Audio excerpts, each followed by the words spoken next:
Amém. Graças a Deus.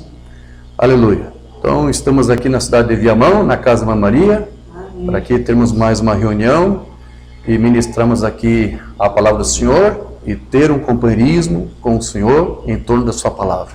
Amém? Então, o tema que eu quero tratar aqui hoje com os irmãos se chama Sinceramente Enganados, que é um termo que o irmão Brana usou algumas vezes em seus sermões, e ao longo dessa semana fiz uma garimpagem, fiz uma investigação das ocorrências, das situações em que ele mencionava isso, e as explicações de que exatamente se trata isso, e como que são essas pessoas, ou quem são essas pessoas que são sinceras, ele disse, mas ao mesmo tempo são enganadas. O termo que ele usava em inglês é sincerely wrong, que quer dizer sinceramente errados, sinceramente enganados. Então há aqueles filhos que são sinceros na sua religião, na sua devoção a Deus, na sua adoração, tentam fazer o seu melhor para Ele, para Deus, mas mesmo dando o seu melhor, eles ainda estão errados da forma como eles estão fazendo. Porque há um caminho, há um meio, e ao invés de seguir o caminho de Deus, segue o seu próprio meio, segue o seu próprio caminho. Então esse é o tema que eu quero tratar hoje. Amém? Peço desculpa aí para os irmãos com o meu tom de voz, ao longo da semana peguei um resfriado violento, fiquei bastante rouco, e quase pensei que ia ter que cancelar nossa reunião de hoje aqui. Então eu vim aqui rouco ainda, mas por fé cheguei aqui, e até nas redes sociais pedi para que os irmãos orassem, intercedessem, e eu creio que Deus está respondendo as orações dos irmãos. Tivemos até algumas lutas, alguns problemas aqui, até para nós fazer os registros, mas que Deus nos ajude, essa reunião é dele. Amém? Então a escritura que eu vou tomar como base para esse tema se encontra lá no livro de Mateus, capítulo 7. Amém, meus irmãos? Eu quero ler Mateus capítulo 7, a partir do versículo 15. Mateus 7, 15 até o versículo 23.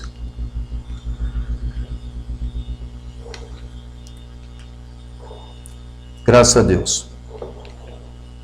Diz assim a palavra do Senhor: Acautelai-vos, porém, dos falsos profetas, que vêm até vós vestidos como ovelhas, mas interiormente são lobos devoradores.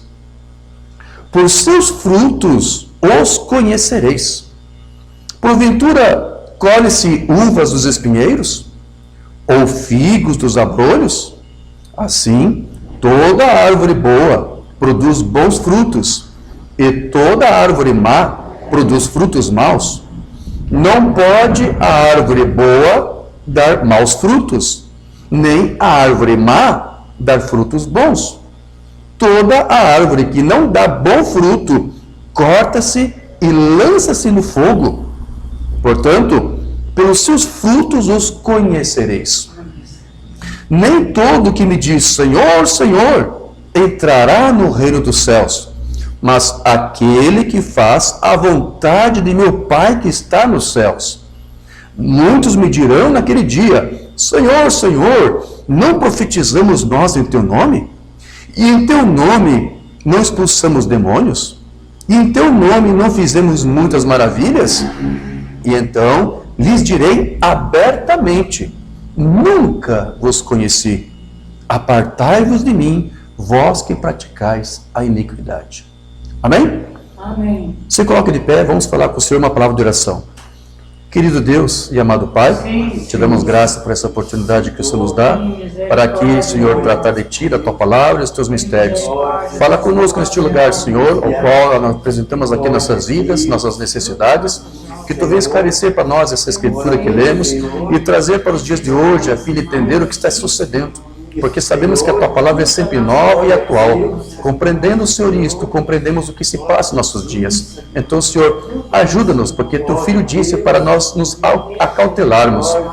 Então, Senhor, nos mostra o tipo de cautela que temos que ter para discernir os dias que estamos vivendo. Fala conosco, Senhor. Levamos cativo agora os nossos pensamentos à Tua obediência. Essa reunião é Tua, Senhor. Toma ela em Tuas mãos. Nos ajude, Senhor. Com sinceridade estamos aqui para ouvir de Ti a Tua palavra. Então, ansiosos de que Tu venha falar conosco, nós estamos pedindo essas coisas e crendo que Tu nos responde, desejar te agradecemos no maravilhoso nome do Senhor Jesus Cristo. Amém? Digam graças a Deus. Pode se sentar. Então, meus queridos, veja que nesse sermão da montanha aqui do Senhor Jesus, ele mencionou este problema aqui dos falsos profetas. E aqui Jesus ele está nos dando uma dica de como identificar esses falsos profetas, né? Ele diz que basta apenas você considerar os seus frutos, que são o quê? Esses frutos são o quê? São tanto as obras que eles praticam, como também os seus ensinos, a palavra que eles ministram. Então veja, o que Jesus aqui estava querendo nos dizer com isso é de que você não vai conhecer essas pessoas, esses falsos profetas, apenas por sua aparência. Não há como você identificar isso. As pessoas não julgam uma árvore pelas suas folhas, pela sua casca, pelas suas flores, mas pelos seus frutos. Certo? Os frutos que a árvore produz. Então, as flores, elas podem ser bonitas, brilhantes, podem ter um odor agradável, podem ser perfumadas, as flores. A árvore pode ter um esplendor, né, de folhas verdes, amém? A árvore pode ser, como se diz, espessa, assim, verde, muito viva. Mas veja, isso tudo aqui é apenas meramente um ordenamento, apenas ornamental, melhor. Então, assim como na árvore, a mesma coisa acontece com seus ministros, ok? O fruto é a principal identificação da natureza e valor de um homem, de um ministro, o qual tem a ver, como eu disse, tanto com o tipo de ensino que ele mostra, que vai refletir o quê? Vai refletir a vida, a unção e o Espírito que está por trás dele.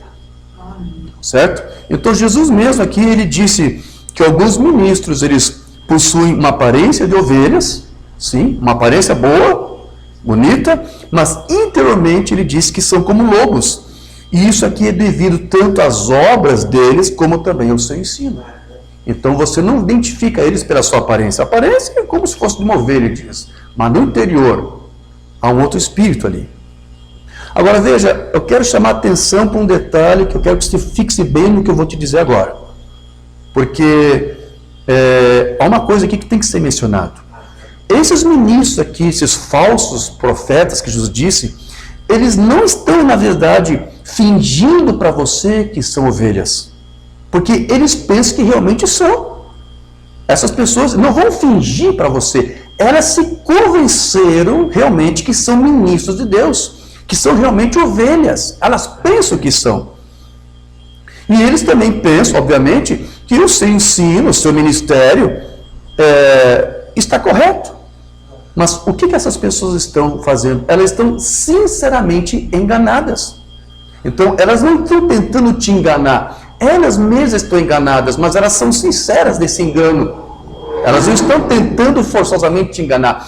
Elas se convencem de que elas são ovelhas, certo? Por causa dos sinais, por causa da sua boa aparência, porque elas têm uma boa religião, uma forma de piedade, que é o que a palavra diz que aconteceria nesses últimos dias, sim?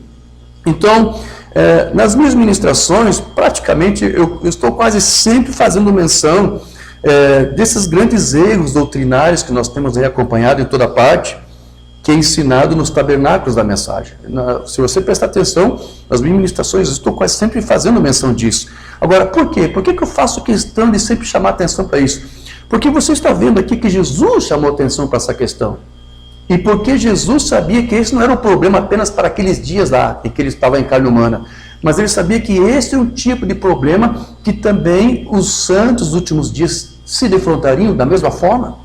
Então, da mesma maneira como tinham lá os falsos profetas, ele sabia que nos últimos dias, e nós cremos que estamos vivendo esses últimos dias, esses falsos profetas, com aparência de ovelhas, com uma bonita aparência, mas interiormente são lobos devoradores, nós também hoje enfrentaríamos, também nos defrontaríamos com essas pessoas. Então essas pessoas, elas fazem uma religião, elas apresentam uma vida de devoção, de adoração a Deus, só que com base na sua doutrina, que é uma doutrina errada, que não é uma doutrina correta, isso faz com que eles pensam que estão certos. A sua doutrina, o seu ensino está errado, mas eles pensam que estão corretos. Então isso faz com que eles se tornem o quê? Sinceramente enganados. Ok? Deixa eu ler algo aqui que uma banda disse na sua mensagem, Apocalipse capítulo 4, parte 3, que ele pregou em 61. Agora, meu precioso irmão, eu sei que isso também é uma fita. Agora, não fique bravo. Deixe-me dizer isso com amor piedoso, pois chegou a hora em que eu não posso mais segurar essas coisas muito perto da vinda, vê? O trinitarismo é do diabo. A doutrina da Trindade, 3 pessoas do mesmo Deus. Ele disse, isso é do diabo. E eu digo que isto é o assim diz o Senhor. Né? E eu digo a mesma coisa para vocês. A doutrina unicista, que faz de Jesus o próprio Deus, também é uma doutrina do diabo. Que faz de Jesus pai de si mesmo, o que nega que Deus tem um filho, porque se você pensa que o filho é o próprio Deus, apenas de uma outra forma, você nega que existe um ser que Deus gerou, que é o seu filho. Desde antes da fundação do mundo, é o que a Escritura diz. Então, tanto a doutrina trinitária como o unicista também não é de Deus. Veja, de onde veio isso? Veio do Concílio de Nicéia. E veja, a doutrina unicista, que eu já tenho mostrado em outros estudos, é até anterior ainda ao Concílio de Nicéia. A doutrina da Trindade só surgiu pela primeira vez no começo do século III. E a doutrina unicista, a primeira vez que se ensinou que Jesus era o próprio Deus, só começou a ser ensinado no finalzinho do século II. Ou seja, tão pouco isso foi o ensino dos primeiros pais. De que Jesus era o pai de si mesmo, de que aquele bebê que nasceu na manjedoura, que estava lá, era Deus ali que nasceu. Não. Os primeiros pais não ensinaram dessa forma. Só no finalzinho do século II. A primeira das 2 doutrinas que surgiu primeiro foi o unicista, mas como ele está mencionando aqui a Trindade, diz, olha, a Trindade, quando começou? Lá no Concílio de Nicéia, quando a Igreja Católica assumiu o governo. A palavra Trindade não mesmo é mencionada em todo o livro da Bíblia.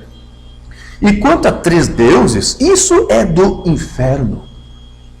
E eu vou dizer a mesma coisa, essa doutrina que nega que Deus tem um filho, também é uma doutrina do inferno. Porque se você nega que Deus tem um filho, como é que você pode ser salvo? Porque Deus ele somente pode salvar através do seu Filho unigênito. Deus amou o mundo de tal maneira que ele deu o seu Filho unigênito. Amém? Então é uma doutrina do inferno. Existe um Deus, isso é exatamente correto. Agora você diz então, você crê que todas essas pessoas que são trinitarianas, elas são do inferno? Então se elas são trinitárias, e a doutrina trinitária é uma doutrina do inferno. Então todas as pessoas são do inferno? Não, senhor. Eu creio que eles são cristãos. Mas está se aproximando a hora, irmão, em que eles estão sinceramente enganados. Então olha só até o cuidado que uma banda aqui está dizendo. Eu não estou aqui dizendo que apesar da doutrina da Trindade, sim, é uma doutrina do inferno, e como mencionei também a doutrina unicista, nem por isso você deve dizer que esses trinitários são do inferno, ou que não vão ser salvos. Por que eu digo que uma banda deve cuidar de usar essa declaração aqui? Porque se você for remontar, por exemplo, Lutero, Knox, Spurgeon, grandes homens da história, que uma banda mencionava, Wesley, eles eram trinitários. E agora, todos eles foram para o inferno? E agora? Não. Então, mesmo eles não tendo um conhecimento correto da palavra, Deus, no seu critério, deve ter salvado eles por causa dessa questão da eleição. Mas como no tempo deles, eles não tinham toda a palavra revelada, então Deus teve que considerar a ignorância deles. Então, é possível que Deus use esse mesmo critério hoje? Pode ser. Por que não? Pode ser que algumas pessoas ainda não conhecem a doutrina correta, sim, e sejam trinitários, e ainda sejam salvos. Nós não sabemos. Porque o critério de Deus para salvar cabe apenas a Ele, e não o nosso. Certo, meus irmãos? Agora, eu entendo que se fosse usar esse critério, teria sido das mesmas formas como ele usou nas outras eras. Salvou Lutero, salvou Wesley, trinitários, certo? Porque eles eram ignorantes acerca da palavra. Mas nessa última era, é a era em que toda a palavra, todos os mistérios serão revelados.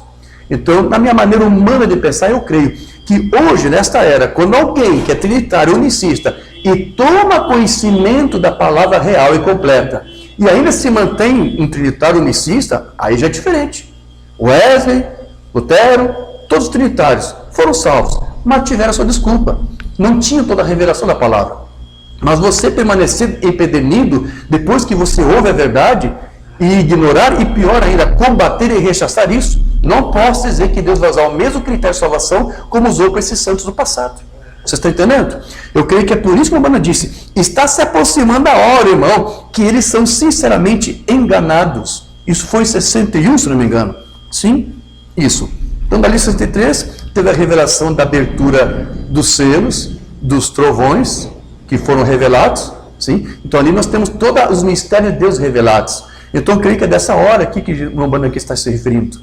Quando esses mistérios todos são revelados, e quando alguém agora não é mais ignorante, mas toma conhecimento disso, e ainda assim combate isso, eu vou repetir, eu não creio que Deus vai usar o mesmo critério de misericórdia como usou com os santos do passado. Você está entendendo isso, irmãos? Amém? Então veja, aqui ele diz, eles são sinceros, certo? Eles são sinceros no que eles creem, mas mesmo assim eles estão errados, certo? E Jesus, ele não questionou se quando ele voltasse, quando ele retornar na segunda vez, se ele encontraria sinceridade nas pessoas. Será que eu vou encontrar pessoas sinceras? Ele não questionou isso porque ele sabia que ele iria encontrar. Não é isso que Cristo questionou. Ele não negou que ele encontraria sinceridade entre as pessoas, mesmo entre os falsos profetas. Como eu disse, os falsos profetas são sinceros. Eles estão enganados, mas eles sequer sabem. Eles pensam que são ovelhas, mas não são. Né? Então, o que Jesus negou foi de que, ao voltar, ele encontraria pessoas crendo naquilo que estivesse realmente correto. Esse que é o problema. Ele sabia que quando ele viesse, vai encontrar muitas pessoas sinceras, mas sinceras crendo no errado. A pergunta que Jesus fez aqui é, quando o Filho do Homem vier, será que eu vou encontrar pessoas sinceras crendo no ensino sincero e correto? É isso que Jesus chamava a atenção. Isso está lá em Lucas 18, verso 7 e 8. E Deus não fará justiça aos seus escolhidos, que clamam a Ele de dia e noite, ainda que tardio para com eles? Digo-vos que depressa lhes fará justiça. Quando, porém, vier o Filho do Homem, porventura achará fé na terra? Vamos lá, quando Jesus vier, ele vai encontrar muitos tipos de fé. Muitos tipos. Mas quando ele vier, só há uma fé que ele quer enxergar. Só uma fé, porque a palavra diz só existe uma só fé, um só Senhor, uma só fé e um só batismo. Não é isso, irmã Maria? Então, é essa única fé que ele quer ver. Quando ele vier, ele vai encontrar todo tipo de fé.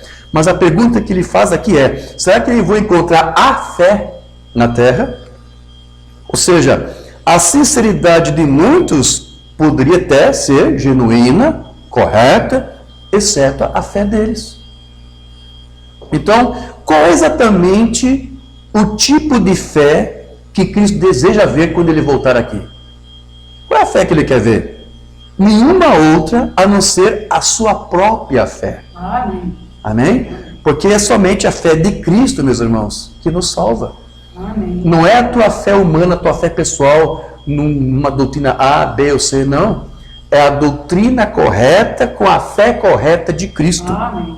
Bem? Deixa eu ler aqui como é que o Umbanda explicou isso para nós. Mensagem A Porta para o Coração, de 59. E há somente uma fé, que é a fé de Deus. E o único que pode trazer a fé de Deus é Jesus Cristo, o seu Filho. Amém. Então a doutrina insiste que nega que Deus tem um filho. Como é que você vai ter a fé se você tem que ter um filho para te revelar a fé que é de Deus? Que entre em seu coração. Se você simplesmente abrisse a porta e deixasse Jesus entrar, dar a você a fé que ele tem para lhe dar, você que aceitou a fé que algum credo lhe deu, você bloqueou as portas sobre a fé de Cristo. Quando você aceita a fé de Cristo, então você pode reconhecê-lo.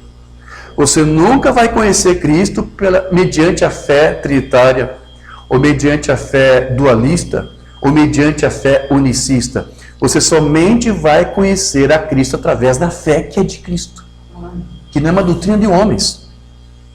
Então veja, Cristo ele trouxe para a sua igreja, meus irmãos, o mesmo tipo de fé que ele tinha e que era a sua fé. Amém. Então, é essa fé que restaura os filhos de Deus. A fé de Cristo. Que nos transforma em novas criaturas. Ela restaura aquela fé dos filhos de Deus desde a sua queda, desde quando ali o falso aspirador lá no jardim e começou a insinuar ou estimular uma outra fé uma outra religião, uma outra teologia. Então, foi com essa mesma fé que os apóstolos evangelizaram e operaram os sinais. Não foi com a sua própria fé humana, foi com a fé de Cristo neles. Sim. Então, não foi com uma fé humana ou própria deles, mas foi com a fé de Cristo unicamente, sem hibridação, sem mistura. Então, assim como Jesus, os apóstolos sabiam que não faziam sinais por sua própria fé, mas pela mesma fé de Cristo, não a fé em Cristo. Você está conseguindo entender isso? Amém. Deixa eu ler uma mensagem, na verdade é algo que o Mamãe escreveu no seu livro das Eras da Igreja. Em Atos 3, verso 16, quando Pedro foi interrogado sobre como acontecera o poderoso milagre com o coxo, a porta formosa, ele explicou dessa forma: é pela fé no seu Jesus, nome, fez o seu Jesus, nome, fortalecer a este, outrora coxo, que vedes e conheceis. E a fé que é proveniente de ele, Jesus, deu a este homem, na presença de todos vós, esta perfeita saúde. Veja, aí está, o nome de Jesus e a fé de Jesus produziram o milagre. Pedro não alegou que fosse a sua própria fé humana, não mais do que ele alegou que fosse o seu próprio nome. Ele disse que foi o nome de Jesus usado na fé que é proveniente de Jesus, que realizou aquela grande obra. É a respeito desta fé que o Senhor estava falando em Apocalipse 2,13 e também Lucas 18,8, que eu acabei de ler aqui. Era a fé dele, não era a fé nele, era a sua própria fé que ele tinha dado aos crentes. Entende, meus irmãos? Quando Cristo vê a terra, ele vai encontrar muitas pessoas crendo nele, tendo fé nele, mas não é isso que ele quer ver. Ele não quer ver aqui pessoas crendo nele. O que ele quer ver é pessoas tendo a mesma fé que ele tinha. Essa é a diferença. Porque crer nele, até os filhos da perdição creem. Até os falsos profetas creem em Cristo. Mas não é isso. E quando ele vier, ele não quer saber quem é que vai crer nele. Porque todo mundo vai dizer que crê. Vai numa assembleia, vai num quadrangular, vai no Deus é Amor, vai no Universal. Pergunte se alguém ali crê em Jesus. Eles vão dizer que todos creem. Jesus vai encontrar isso por toda parte quando ele vier, mas não é isso que ele quer ver. O que ele quer ver não é alguma pessoa dizendo crer nele, mas tendo a fé, a mesma fé que ele tinha. Isso é muito diferente, meus irmãos. E as pessoas não sabem diferenciar isso, não sabem discernir isso. Então, uma fé híbrida, uma fé misturada com a teologia do homem e a teologia de Deus, a doutrina apostólica, alguém que tem essa fé híbrida, ela consegue ter fé em Deus. Sim, consegue ter fé em Cristo, mas ela jamais fará com que essa mesma pessoa tenha a fé de Cristo. A fé híbrida não vai te dar a mesma fé que Cristo tinha. Então, nós somente vivemos, ou antes, Cristo pode viver em nós, porque é a fé dele que está em nós. Cristo não vive em você pela fé que você tem nele. Cristo vive em você porque você tem a mesma fé que ele tinha. Você está conseguindo entender isso? Eu estou repetindo várias vezes para você fixar bem isso em sua mente.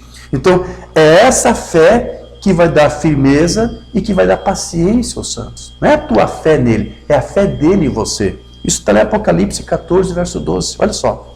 Aqui está a paciência dos santos. Aqui estão os que guardam os mandamentos de Deus e a fé de Jesus Cristo. Não a fé em Jesus Cristo. Então, o que te torna santo? O que te torna paciente? É você ter em você a mesma fé de Cristo. Amém? Então, se nós tivermos essa fé de Cristo, nós produziremos então os bons frutos. Porque nós teremos a mesma vida que estava nele. Porque a fé de Cristo é o quê? É a palavra de Deus. Que, como ele disse, são espírito e são vida. Minhas palavras são espírito e são vida. Outra mensagem aqui do Mambana, a ele ouvinte 58. Você só precisa de uma nova vida. E se a nova vida que você acha que recebeu não segue a palavra de Deus, você tem a vida errada em você. A vida de Cristo produzirá as obras de Cristo. Produzirá a fé de Cristo. Fará você agir como Cristo. Você tem a fé dele. Fará amá-lo. esse será o primeiro em sua vida, seus objetivos, seus motivos e tudo mais serão completamente diferentes. Será para a glória de Deus. Então veja, a fé que muitos crentes têm em Cristo, ela pode ser sincera, como eu disse. Os trinitários, os unicistas, os dualistas, eles são sinceros, mas eles estão sinceramente enganados. Eles são sinceros na sua fé em Cristo, mas eles estão enganados porque não é a mesma fé de Cristo. Amém? Você está entendendo isso?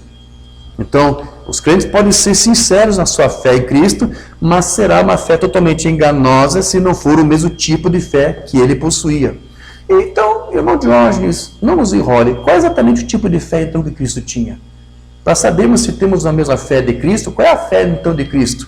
Mamãe sintetiza em poucas palavras isso numa mensagem. Sabedoria versus fé, de 62. Jesus tinha fé. Fé em quê? No que ele era, o Filho de Deus. Esta é a fé de Cristo. O que o mamãe aqui está nos dizendo, irmãos? Que Jesus não era unicista. Jesus não tinha fé unicista. Ele não cria que ele era o próprio Deus. Ele não cria que ele era o Pai de si mesmo. Ele cria que ele tinha um Deus que o gerou, do qual ele era filho. Essa era a fé que Cristo tinha. Então, se você tiver uma fé diferente da que Cristo tinha, você nunca poderá ter sequer a vida de Cristo em você. Então, quando ele vier, o que ele quer ver em você? A fé nele? Não. Isso ele vai encontrar em toda parte, não é isso. Até o diabo crê em Deus, não é isso? Não é isso que ele quer. Ele quer que você tenha a mesma fé que ele tinha. A mesma fé, a mesma palavra, a mesma sã doutrina. Amém? Está entendido isso? Então veja, Jesus, ele sabia que ele não era Deus e que ele não tinha nenhum poder a não ser aquele que Deus lhe deu. Porque ele sabia que todos os milagres, os sinais, não era ele que fazia, mas o Pai que habitava nele que fazia os sinais. Então, ele tinha essa consciência. Então, essa era a sua fé, e é justamente essa fé que Cristo deseja encontrar quando ele voltar aqui. E nenhuma outra fé, nenhuma outra doutrina, nenhuma outra palavra. Porque tudo mais, meus irmãos, é enganoso. Qualquer outra fé que não seja a fé de Cristo é enganoso. Por mais sincero que alguém possa ser nessa sua religião, nessa sua fé, nessa sua teologia, será enganosa. Ele pode fazer tudo bem, esforçar o máximo para fazer o bem, mas ele estará o quê? Sinceramente enganado. Vamos para uma mensagem aqui de Umbanda, o anjo de Deus, de 51. Pensamos em nosso mestre quando ele disse, quando eu voltar, encontrarei a fé? Ele não questionou sobre sinceridade ou cristianismo, não. Será que ele vai encontrar sinceridade quando ele... Claro que ele vai encontrar. Todo mundo aí é sincero. Eu expliquei para você, nem os falsos profetas são falsos, querem fingir. Eles são sinceros, eles pensam que estão corretos. Então, ele questionou se vai encontrar sinceridade? Não, ele não vai. Ele não vai ter falta disso. Ele sabe que vai encontrar muitas pessoas sinceras na sua fé, na sua religião. Então, não é isso que ele está questionando. Ele não questionou sobre sinceridade ou cristianismo. Ele disse, encontrarei fé quando eu vier? Agora, mas você já sabe qual é a fé que ele quer ver. É a fé dele. É isso que está perguntando. Eu vou encontrar nas pessoas a mesma fé que eu tinha, eles vão ter a mesma confissão que eu tinha, eles vão ter o mesmo entendimento que eu tinha, que o Pai me deu, que eu passei para os meus apóstolos. É isso, é tudo o que Cristo quer saber. E teremos esse movimento esta noite que desperta a fé do povo. Somos gratos a Ti, Senhor, e apenas gratos por cada amarga perseguição, e consideramos um privilégio carregar a cruz por nosso Cristo. Amém. Então, aqui eu quero chamar a atenção para algo que o Umbanda está dizendo. Teremos esse movimento esta noite que desperta a fé do povo. De que movimento aqui que o Umbanda está falando que vai vir para despertar a fé do povo? É o movimento de Malaquias 4. É o ministério de Elias, profetizado em Malaquias 4, que vai despertar no povo a mesma fé que Cristo tinha. Este ministério deveria vir para restaurar a nós a mesma fé apostólica. Mas você já está entendendo. Não é a fé que os apóstolos tinham em Cristo. Esse ministério viria para restaurar a mesma fé de Cristo que os apóstolos tinham. Então aqui ele está dizendo, vai haver esse grande movimento que está seguindo, que vai despertar. E nós cremos que esse movimento está aqui, porque não morreu. O mensageiro já partiu, mas a mensagem continua despertando e restaurando a nós a mesma fé de Cristo. Isso continua fazendo, essa obra não parou. Então, ele está aqui, como você já entendeu, na minha explicação, aludindo a Apocalipse 10, que é quando o anjo forte desce com uma mensagem para dar ao sétimo mensageiro, que por sua vez revela a igreja, a noiva do tempo do fim. Então, este mensageiro aqui, de Malaquias 4, que vai trazer para o povo a mesma fé dos primeiros pais apostólicos. É desse movimento e meio povo aqui que o Umbanda estava se referindo. Quero ler outra mensagem. Os ungidos dos últimos dias. E Deus não fará justiça aos seus escolhidos, que clamam a Ele de dia e noite? Ele ainda que tardio com eles? Digo-vos que depressa lhes fará justiça. Quando, porém, vier o Filho do Homem, porventura achará fé na terra? Agora, esta é a pergunta. Aqui está onde eu queria chegar, Apocalipse 10. Então, quando Jesus questionou ali, está se referindo a quê? Será que quando eu vier, terão dado ouvidos ao meu mensageiro, que vai restaurar a eles a mesma fé que eu tinha? Nós chegaremos a isso em alguns minutos. Ele disse, nos dias da mensagem do sétimo anjo, se cumprirá o segredo de Deus. Aqui está a pergunta, se você quiser, nessa linha desta hora, estará cumprido? Encontrarei eu a fé? Estará Malaquias 4 cumprido nesse tempo? Restaurará a fé dos filhos de volta à fé dos pais, a original, a palavra? Então, é certo que a noiva que foi chamada para fora do sistema, ela vai ter esta fé de Cristo nela. Mas os que se dizem apenas representantes dela, como estamos vendo aí fora, sim, eles não terão. Antes serão o quê? Perseguidores dessa fé. É o que temos visto. Nós temos dado testemunho, irmão, dessa fé. E temos visto, em meio daqueles que dizem ser representantes dessa fé, estão combatendo essa própria fé, nos chamando de dualista por professar essa fé. Eu disse, Jesus não era unicista, tão pouco trinitário ou dualista, nada disso. Mas a fé que ele tinha era que ele era o Filho de Deus. Então, há alguns em meio a nós que rechaçam e combatem isto. Ele continua, está vendo? Réprobos, Janes e Jambres, como eles resistiram. Agora também ouçam, 2 Timóteo 3,8, como Janes resistiram a Moisés, também nos últimos dias, esses mesmos réprobos viriam. E agora, vou pular aqui para nós ganharmos tempo. Não réprobos no viver, eles são bons, homens cultos, como eu disse, são sinceros, certo? Mas agora, notem, quando Moisés desceu ao Egito com a mensagem do assídio do Senhor e foi vindicado, conclamou Israel, qual era o povo? Não uma igreja, Israel era um povo. Eles nunca foram uma igreja, pois a palavra igreja significa os chamados a sair. Eles eram o povo de Deus. Então, quando eles se tornaram ungidos sob a palavra e chamados, eles se tornaram a igreja de Deus. Então, veja, não basta alguém ser sincero no seu tipo de fé, no seu tipo de religião, que ele pratica. É necessário que ele seja um eleito. Tem que ser um predestinado. Porque somente os eleitos é que podem ser salvos com aquela fé que é dos eleitos. Como nós lemos lá em Tito 1:1, quando Paulo se apresenta ali, Paulo, servo de Deus e apóstolo de Jesus Cristo, segundo a fé dos eleitos. Então, existe uma fé, que é a fé de Cristo, e que é concedida a todos? Não são todos que têm essa fé. Essa fé somente é concedida a um povo da eleição, a um povo predestinado. E agora vamos para uma mensagem umbanda para nós entendermos isso. Põe no seu lado de Jesus. Deus respeita qualquer um que seja sincero.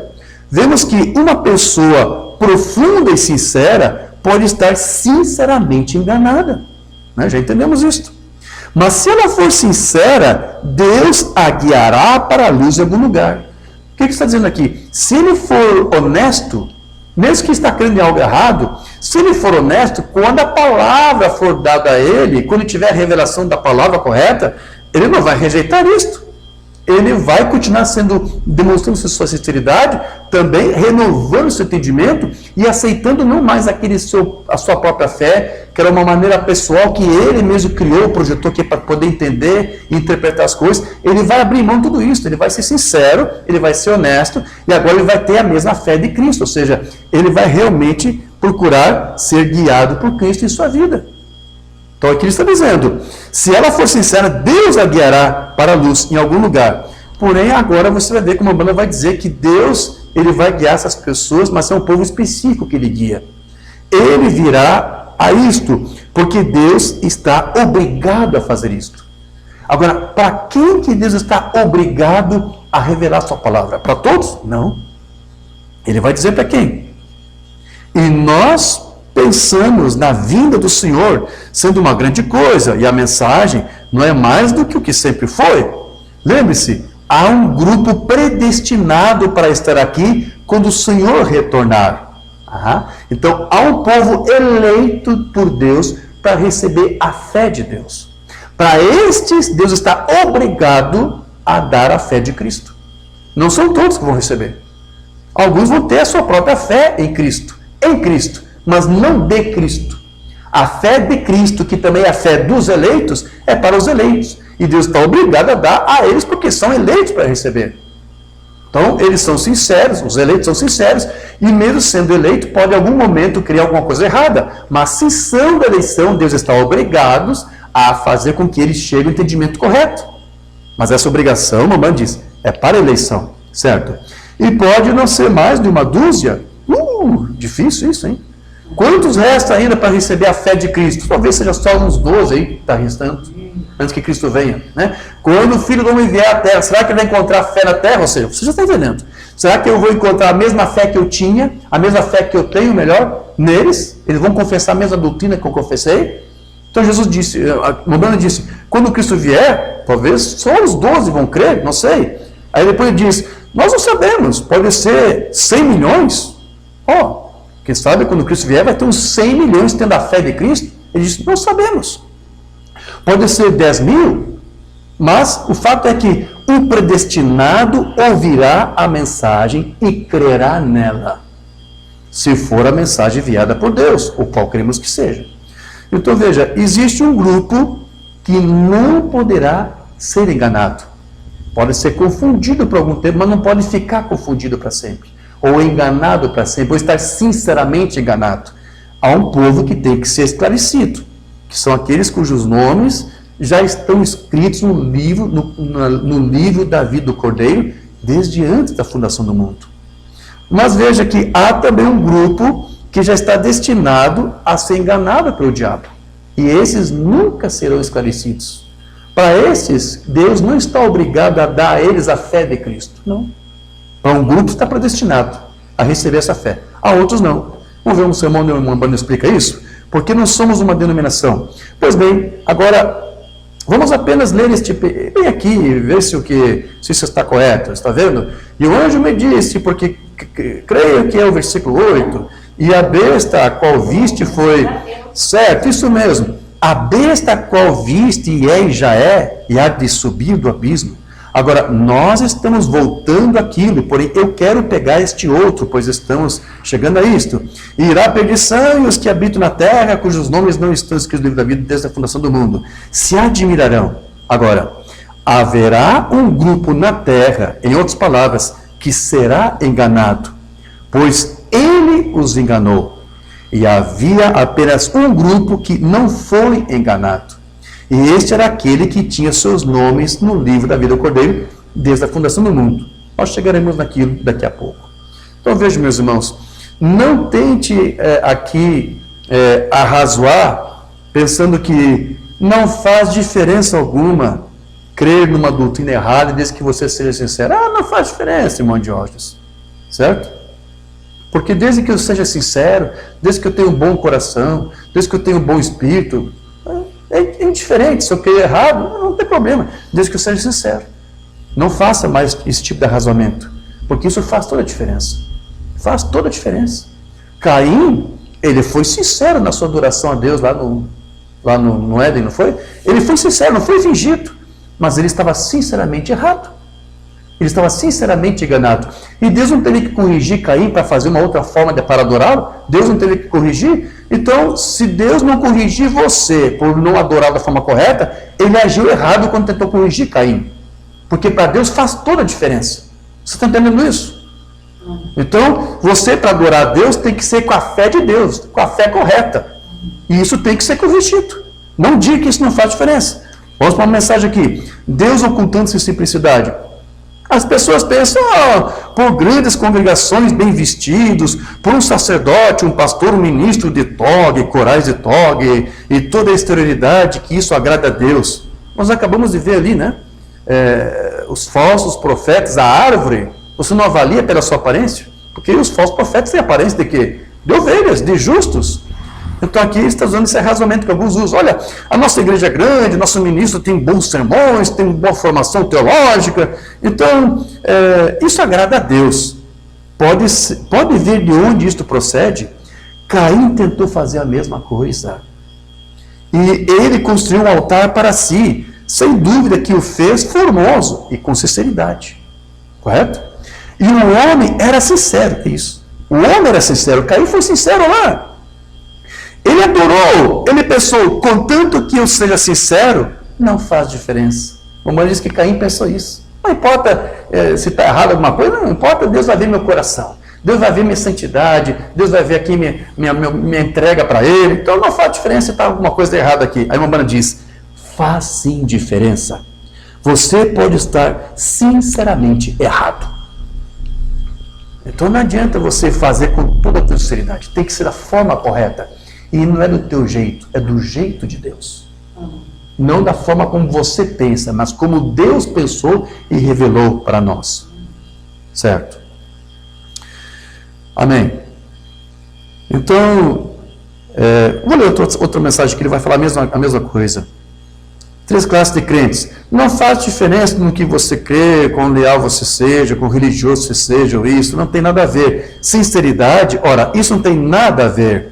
Tenho visto pessoas tão sinceras, tenho visto pagãos queimarem seus filhos, dar-los de alimento aos crocodilos, para adorar um Deus, né, representado pelo crocodilo, mães com seus bebês. Isso é mais do que um cristão faria, vê? Sinceridade, eles creem, sinceramente, porém estavam sinceramente errados, enganados, porque Deus nunca pediu esse tipo de coisa.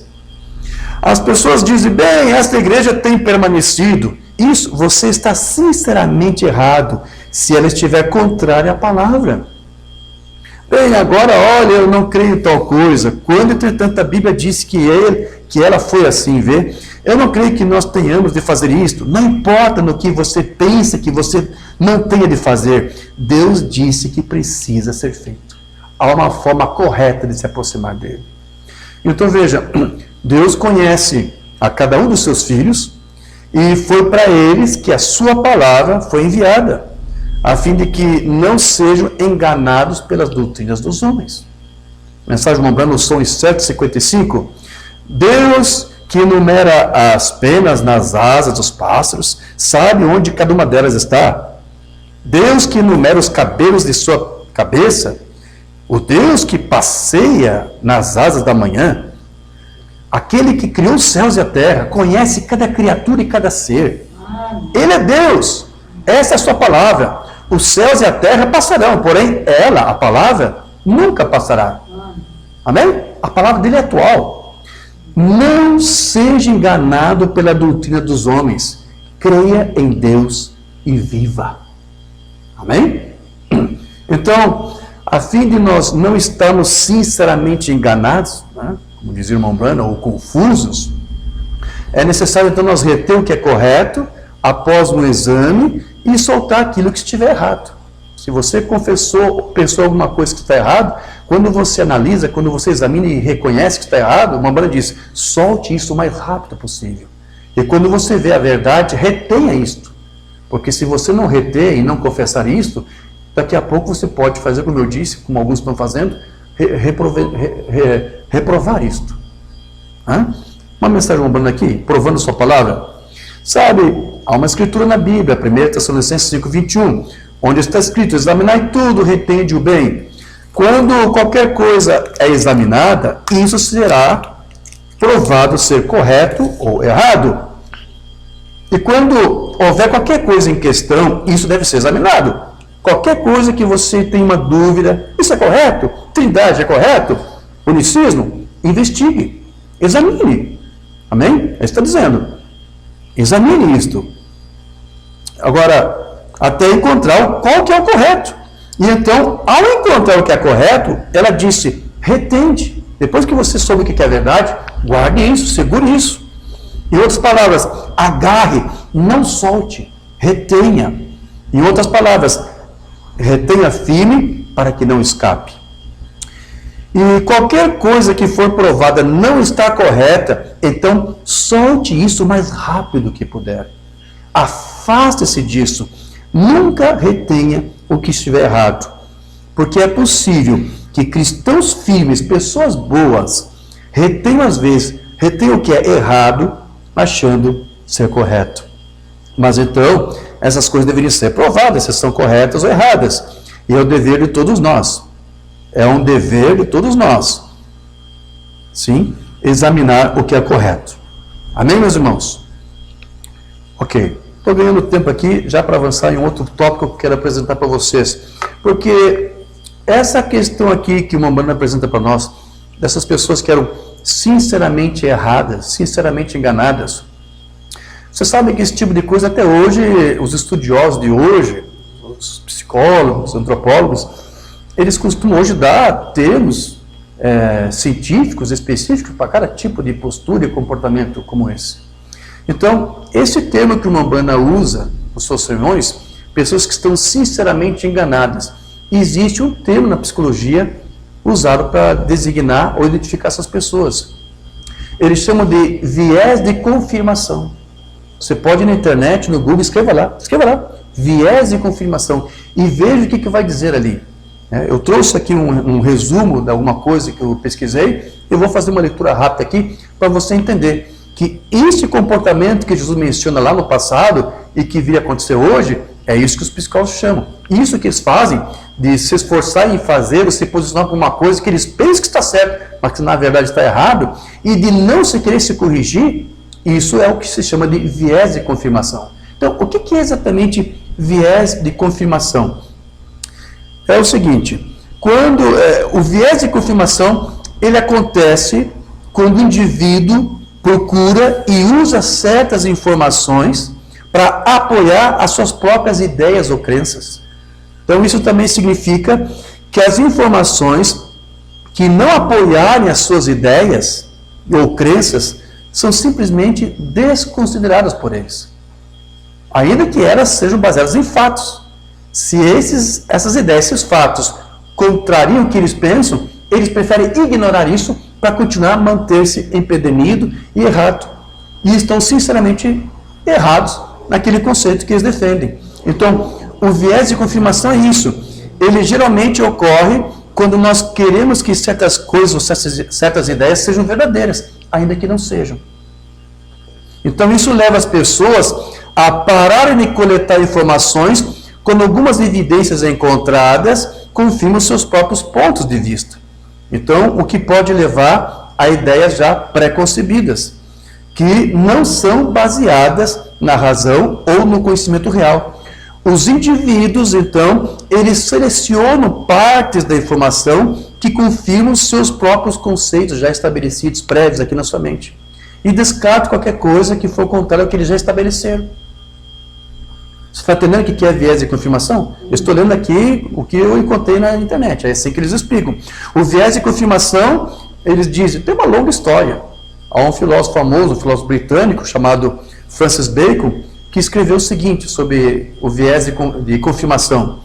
Uma vez que o entendimento de um homem se baseia em algo, seja porque é uma crença já aceita ou porque o agrada, isso atrai tudo à sua volta para apoiar e concordar com a opinião adotada, mesmo que um número maior de evidências contrárias seja encontrado. Ele as ignora ou desconsidera, ou faz distinções sutis para rejeitá-las, preservando a autoridade imparcial de suas primeiras concepções. Então, as pessoas, elas nunca param para pensar de onde vieram as suas opiniões e crenças. As pessoas pensam que o que elas defendem e creem é baseado em uma coisa que foi solidamente investigado, examinado, como a Umbanda disse, examine, investigue, retenha o que é correto. A maioria das pessoas pensa que o que eles creem, certo? É baseado em alguma coisa que já foi investigado, que já foi consubstanciado por análise, por investigações, mas não. A maioria das pessoas tem uma fé, tem um entendimento, tem uma opinião sobre uma coisa que, na verdade, se eles forem parar para investigar, eles viriam que é totalmente diferente daquilo que eles pensam. Então, é isso que se trata aqui, o viés de confirmação. Embora gostemos de imaginar que as nossas opiniões são racionais, são lógicas e são objetivas, isso não é bem verdade. Muitas das nossas ideias se baseiam no fato de que prestamos atenção seletiva para algumas informações que estão de acordo com as nossas próprias ideias já pré-concebidas. Você está conseguindo entender isso? Então, o que nós fazemos? Nós ignoramos inconscientemente, sem você mesmo perceber, aquilo que não se afina com o nosso modo de pensar. Então, o viés de confirmação faz uma coleta seletiva de evidências. Você determina o que você acha que é correto e o que não é. Porque você já tem uma opinião definida aqui dentro. Então você vai rechaçar tudo aquilo que é o contrário.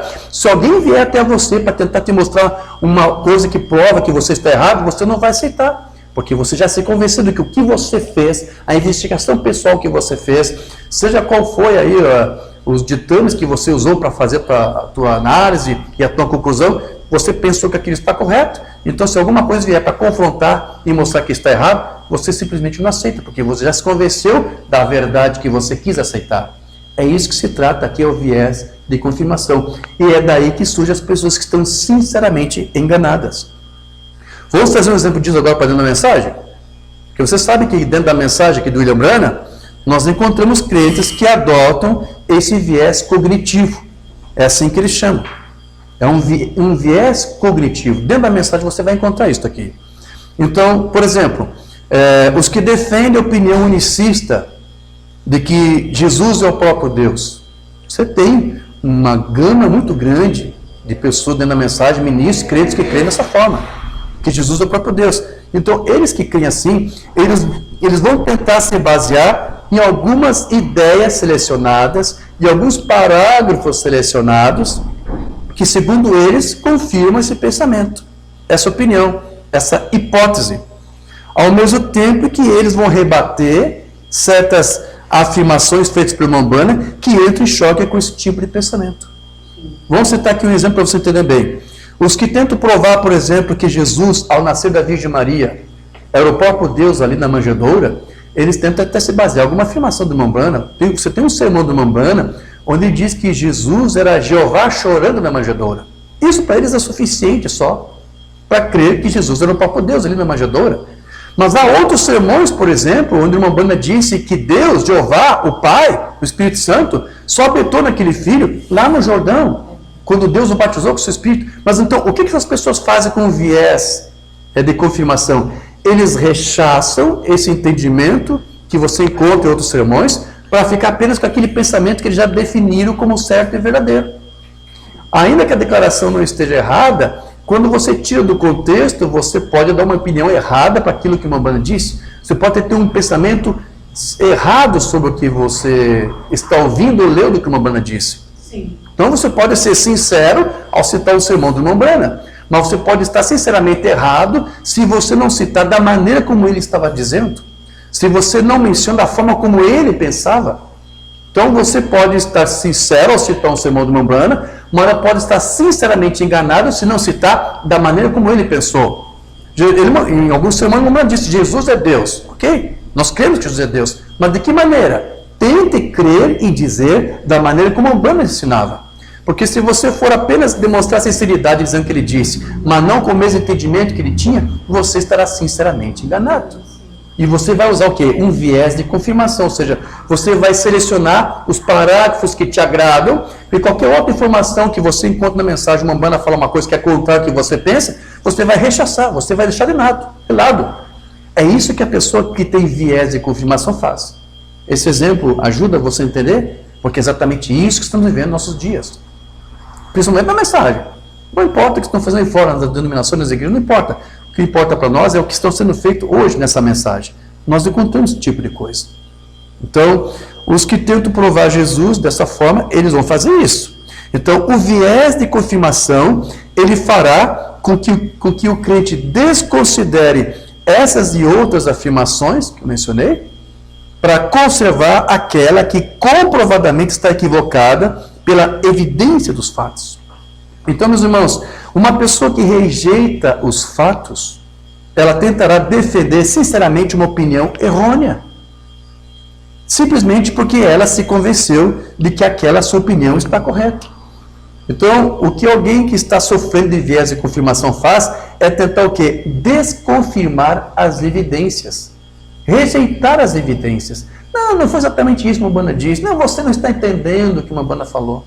Eles vão tentar invalidar aquilo ali, porque isso entra em choque com aquilo que eles já imaginaram do que uma banda ensinou. Então, o que alguém faz é isso. Então, por não saber interpretar as informações de maneira imparcial, os unicistas, eles cometem sérios erros de julgamento. E a menos que alguém seja predestinado para aceitar a mensagem como ela é o que eu falei, a fé de Cristo pertence a quem? Aos eleitos. Então, a menos que ele seja predestinado, não há nada que se possa fazer a respeito de uma pessoa assim. Por mais que a abelha tenta convencer para a mosca que a flor é muito melhor que o lixo, a mosca não vai entender esse mensagem e vai continuar no lixo. Porque ele já tem seu viés de confirmação, já tem sua opinião definitiva. Então, é o fundo clamando o fundo, certo? Se alguém nasceu para ser trinitário, vai morrer trinitário. Se alguém nasceu para ser dualista ou unicista, vai morrer dessa forma. Mas se alguém nasceu para crer e ter a fé de Cristo, ainda que no início tropeçou, Mamano disse, Deus está obrigado a esses dar a fé dos eleitos, que é a mesma fé de Cristo. Certo? Então, se alguém quer crer em unicismo ou trindade, é porque essa natureza já clama por alguma coisa assim. E estará sinceramente enganado com tudo isto. Mas o eleito, o que vai fazer? Ele vai buscar a mensagem. Ele não vai substituir essa mensagem por nenhum prato de lentilhas. Amém, irmãos? Então, um crente nessa condição aqui, sinceramente enganado, com esse viés de confirmação, ele é incapaz de admitir os seus próprios erros, de que seu ensino, de que seu entendimento, que a sua doutrina está errada. Ele é incapaz. Porque não há nada em sua consciência que sequer lhe condene. Ele não é condenado em sua consciência, ele pensa sinceramente que ele está certo, mas ele está sinceramente enganado. O que demonstra que ele não tem experimentado ainda o quê? O novo nascimento. Mamãe disse isso. Israel, igreja número 1, 53. Veja, se você continua dizendo, bem, eu não me condeno a fazer isto, e isso não me condena a fazer aquilo. Olha, eu creio que Jesus é o próprio Deus, não tem nada me condenando. Não, eu tenho mensagem, eu tenho Bíblia que me prova isso. Eu creio que Deus são 3 pessoas de uma trindade, eu não vejo nada me condenando aqui, eu não vejo o Espírito Santo me falando, me condenando, que se minha fé nele está errado. Mamãe diz, bom, se não tem nada te condenando, se a tua consciência não te condena de que isso está errado, isso é um péssimo sinal. Nada me condena ao fazer isso ou crer naquilo. As coisas do mundo. Agora, eu vou te ferir um pouquinho e puxar as penas para o lado agora. Vai deixar despenado, sem nada. Mas esta é uma evidência segura de que você nunca esteve em Cristo. Eu creio, eu sou unicista com Cristo e não tem nada que me condene. Então você nunca esteve com Cristo, porque nem Cristo era unicista. Você sabe, você viu aqui, mamãe disse qual era a fé que Cristo tinha. Que ele era pai de si mesmo? Não. De que ele era filho de Deus. Você nunca nasceu de novo. Se a tua consciência em nenhum momento te acusa, olha, você está crendo uma doutrina errada. Você não está tendo a fé de Cristo, você está tendo a fé em Cristo apenas, e é a tua própria fé humana. Não. Se a tua consciência não te acusa, se você dorme sossegado na cama, se não tem nada te afligindo, então você não nasceu de novo, você nunca teve encontro com Cristo ainda. Não é isso, meus irmãos? Todos nós aqui que temos a fé de Cristo, quando nós tínhamos aquela outra fé humana, seja trinitária ou unicista, nós não ficávamos um pouco confusos, inquietos conosco mesmo, nós nos perguntávamos, será que é só isso mesmo? Mas é que esse sermão aqui do irmão Banda, você não ficava em conflito com aquelas declarações que ele fazia? Mas você já tinha uma opinião que o ministro deu, você aceitava porque você queria que o ministro era sincero. Agora você está entendendo, sinceramente enganado. Ele mesmo está sendo sincero com você, mas ele mesmo está enganado. É ovelha por fora, mas dentro nunca teve encontro com Cristo. A vida do Cristo nunca esteve lá. E o que ele vai dizer para eles? Não vos conheço. Senhor, eu ensinei, eu profetizei, eu doutrinei, eu ensinei, eu falei, eu fiz sinais. Nunca vos conheci. Vocês nunca tiveram um novo nascimento. Certo? Então veja, é o que está escrito lá em Mateus 7. Jesus ali, ele faz menção dos ministros que possuem um viés de confirmação. Estou até trazendo um pouco esses termos de psicologia para você ver como a escritura é atual. Certo? Vamos lá de novo. Muitos me dirão naquele dia, Senhor, não profetizamos nós em teu nome? Em teu nome não expulsamos demônios, em teu nome não fizemos muitas maravilhas.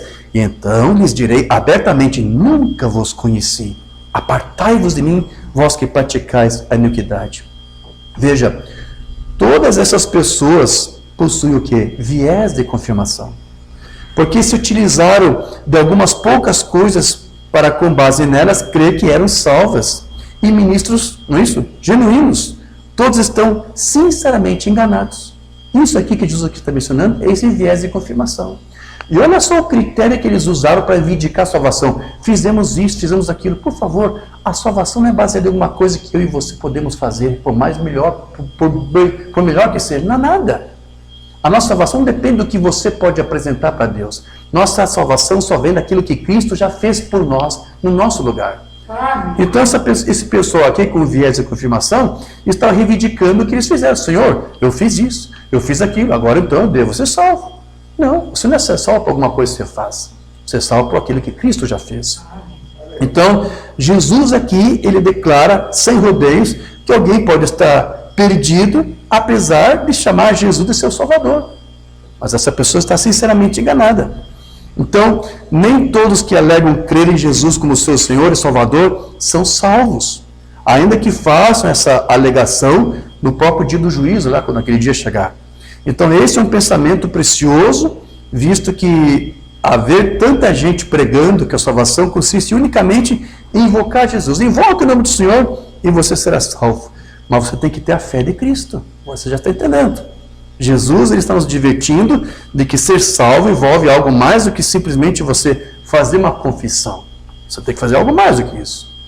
Outra mensagem aqui do irmão Branham, um verdadeiro sinal que você deixa passar por alto. Você está vendo onde nós nos encontramos hoje? Nós temos que voltar ao Pentecostes original. Nós temos que voltar às coisas de Deus. Nós temos que voltar. Irmão e irmã, não seja enganado em sua experiência. É isso que as pessoas que têm viés de confirmação fazem.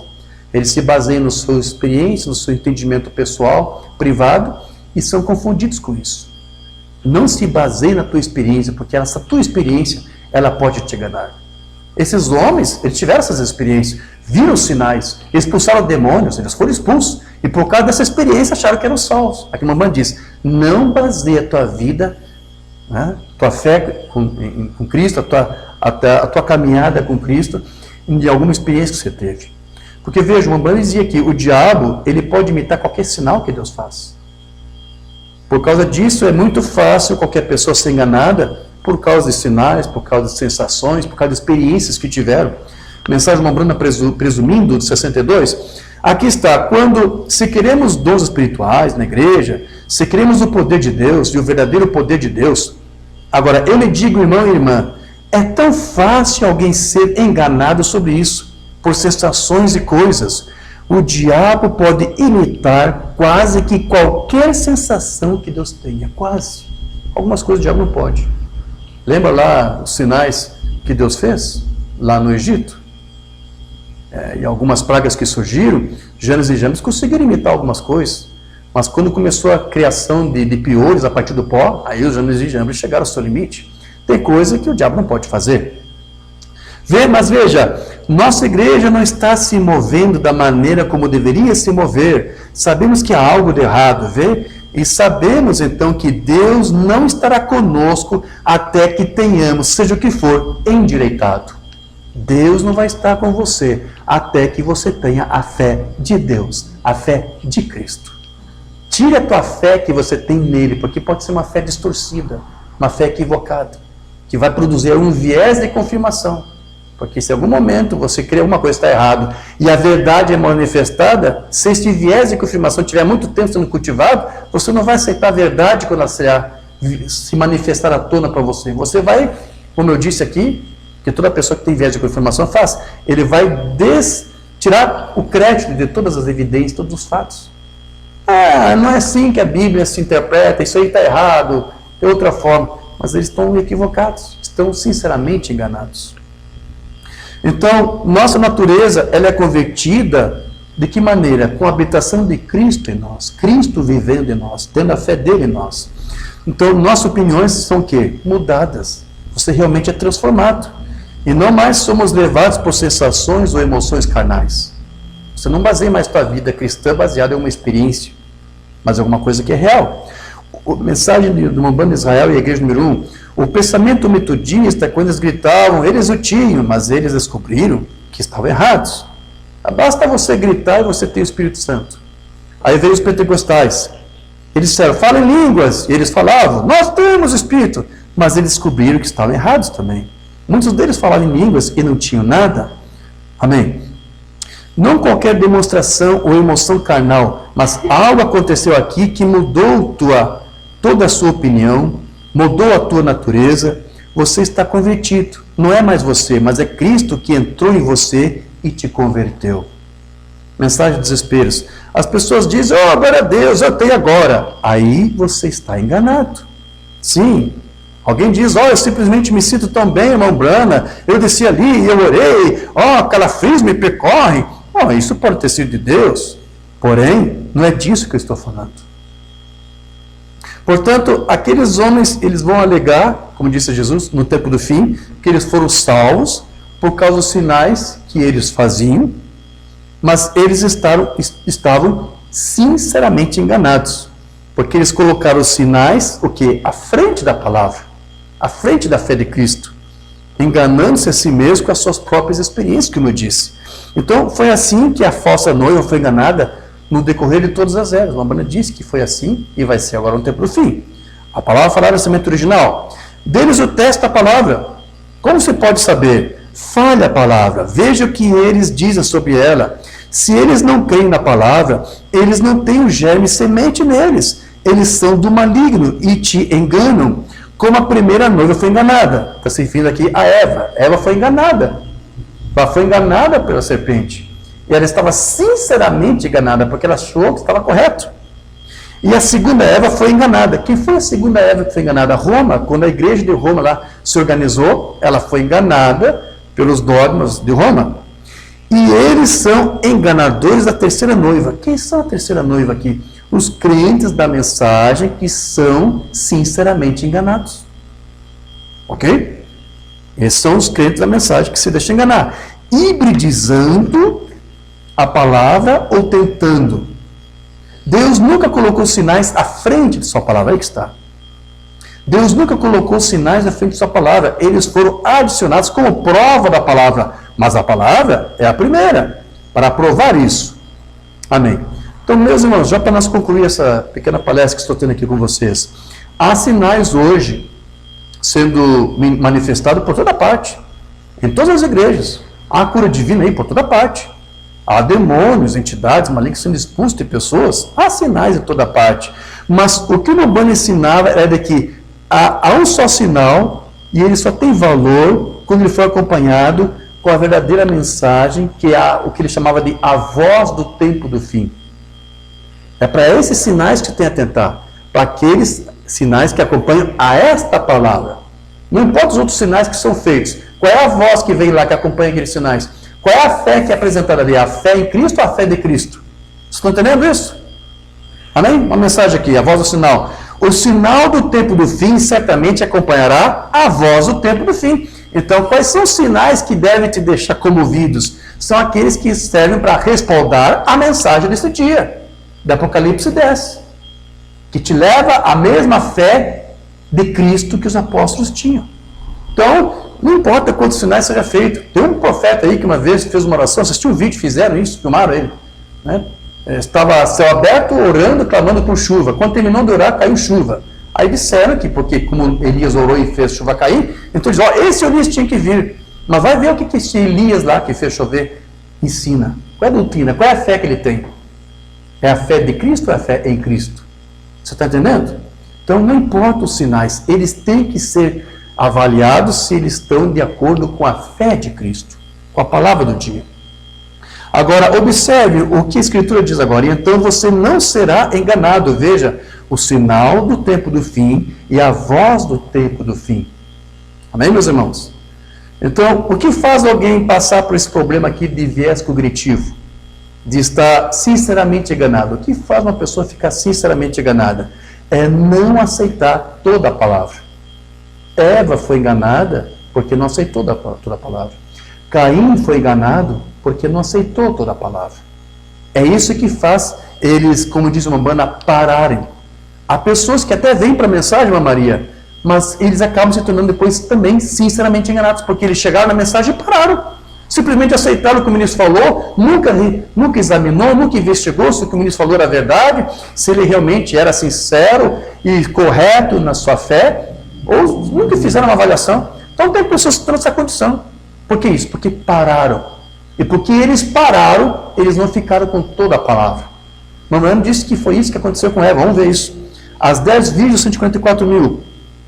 Multidões são como Eva. Eva simplesmente parou o suficiente para ser enganada. Se ela não tivesse parado, nunca haveria engano. Se os crentes da mensagem nunca tiveram parado quando chegaram, foram batizados, fui batizado no nome do Senhor Jesus Cristo, agora eu creio no lava-pés, agora aceito a doutrina da semente de serpente, mas se eles tivessem continuado, minha Maria, investigado mais, lido mais, estudado mais, e não apenas se detido e ouvir o que os pastores falavam dessa mensagem, eles não teriam estado na condição que eles estão agora, com esse viés de confirmação. Tente você trazer a verdade, eles pararam, eles não podem mais. E suas consciências sequer os condenam e mostram que eles estão errados, porque eles pararam.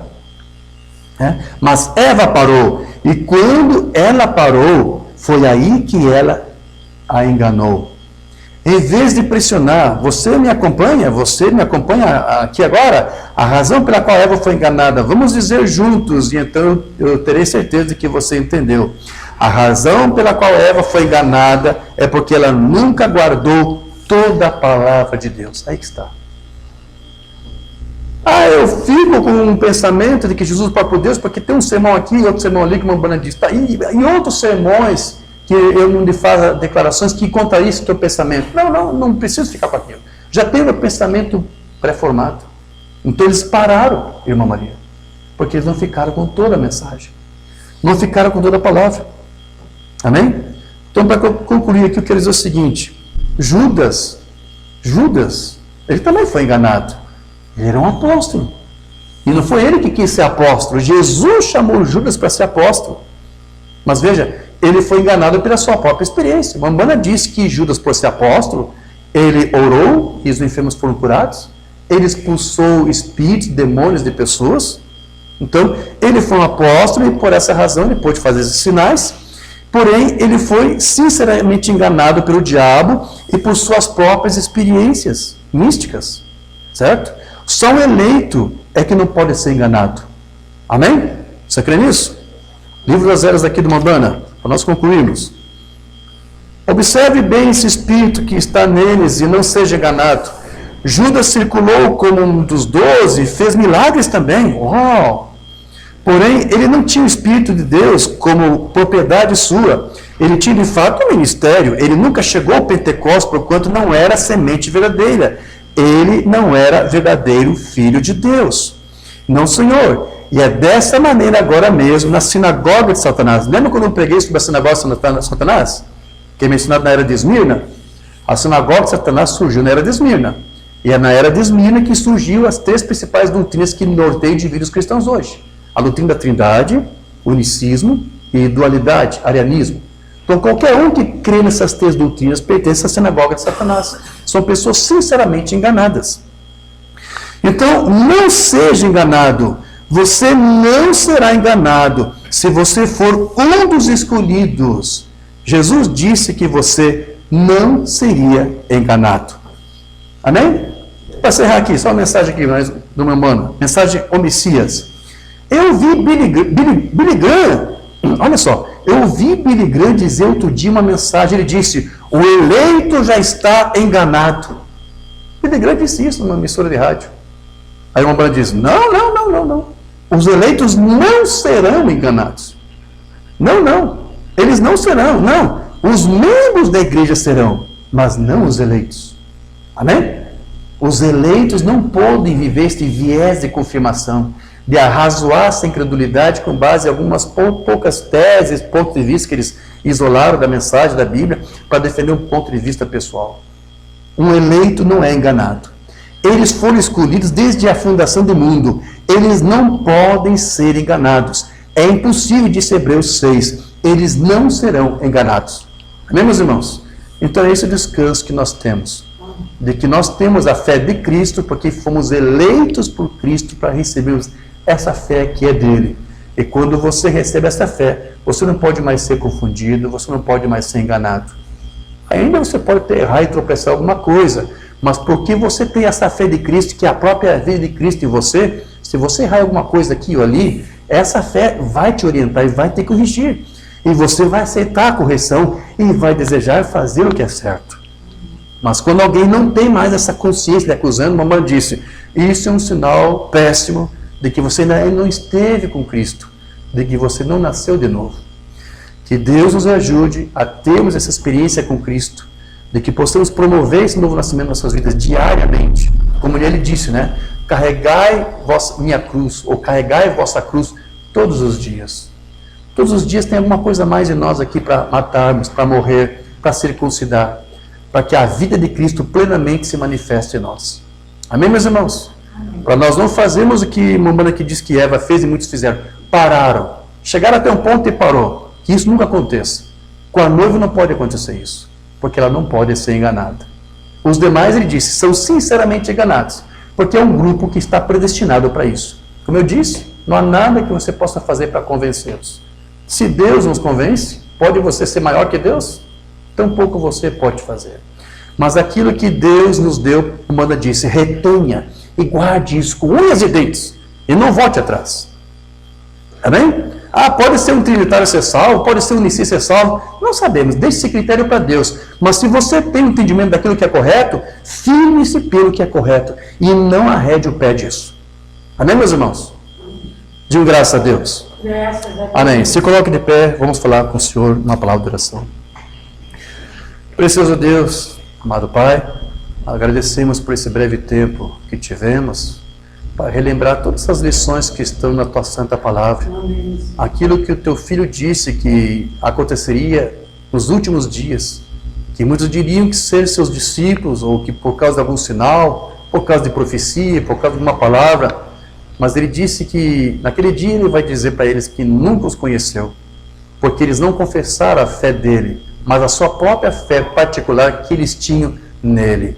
Senhor, ajude os filhos teus que aqui estão, os teus filhos que aqui estão, e aqueles outros que para quem essa mensagem pode chegar, para que eles possam ter realmente o entendimento correto da palavra, para que eles possam realmente confessar a tua fé, a fé de Cristo, que é realmente o que vai produzir em nós uma transformação e uma renovação.